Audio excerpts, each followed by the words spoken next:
நம்ம இன்னைக்கு பாஸ்தா தான் செய்ய போகிறோம். அதுக்கு என்னென்ன பொருள் வேணும்னு சொல்லிட்டு நீங்களே பார்க்கலாம். கலர்ஃபுல்லாக இருக்குது இன்னைக்கு. வெங்காயம் கட் பண்ணிக்கோங்க, பூண்டு நசுக்கி வச்சுக்கோங்க, கேரட், பீன்ஸ் கொஞ்சம், உருளைக்கிழங்கு கட் பண்ணிக்கோங்க சின்ன சின்னதாக, அப்புறம் தக்காளி, அப்புறம் கொத்தமல்லி, அப்புறம் பாஸ்தா வேக வச்சு எடுத்துக்கணும். கடுகு கொஞ்சம் போட்டுக்கலாம், நல்லா பொரியணும் கடுகு.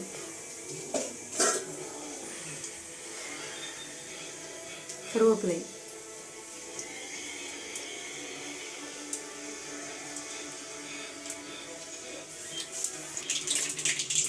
நல்லா வெடிஞ்ச பின்னாடி கருவேப்பிலை போட்டுக்கோங்க. போட்டாச்சா?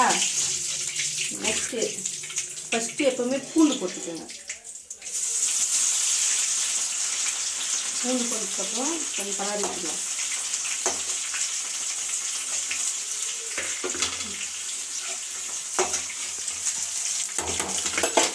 புரியுதா? அப்புறம் லைட்டாக கலர் சேஞ்ச் ஆனது மாதிரி வெங்காயம் போட்டுக்கலாம்.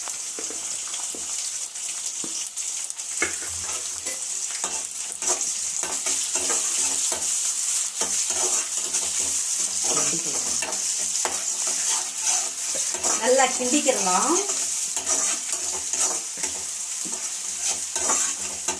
நடுவு கொஞ்சம் ஃபன் பண்ணுங்க. அவர்களே கட் பண்ணி வச்சு கேரட்டை போட்டுருவோம். கேரட் போட்டு அதையும் நன்றாக கிண்ட வேண்டும்.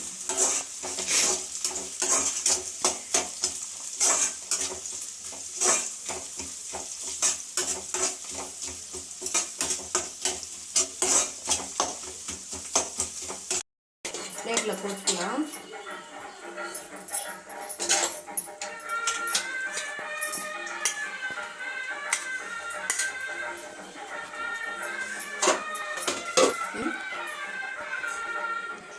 சாப்பாடு போடுறோம். ஃபர்ஸ்ட் என் தம்பி கொடுக்கலாங்க.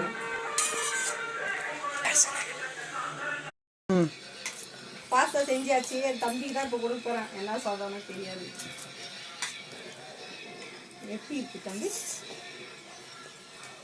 ரியாக்ஷனே கொஞ்சம் சரியில்லை, கொஞ்சம் கரெக்டாக சொல்லு. நல்லா தான் இருக்கு. ஆனால் வீட்டில் வந்து யாரும் ட்ரை பண்ணாதீங்க, குழந்தைங்க உயிருக்கு ஆபத்து. பார்த்துருங்க, வேணாம்.